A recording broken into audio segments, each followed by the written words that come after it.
ನಿತ್ಯವೂ ನಡೆಯುವಂತಹ ವಿದ್ಯಮಾನಗಳನ್ನು ನಿಯಂತ್ರಿಸುವಂತಹ ಒಂದು ಶಕ್ತಿ ಇದೆ.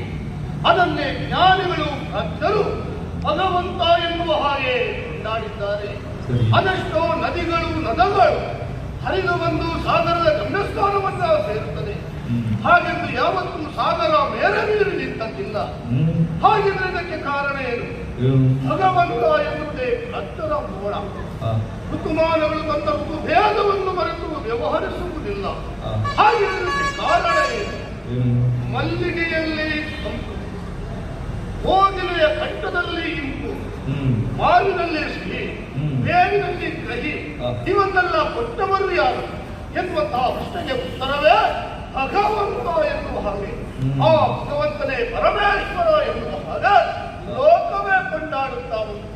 ಧರ್ಮ ಧರ್ಮದ ಜಿಜ್ಞಾಸೆಯಲ್ಲಿ ನಿಂತ ಪ್ರಪಂಚಕ್ಕೆ ಧರ್ಮದ ದೀಕ್ಷೆಯ ಬಿಟ್ಟು ಸತತವು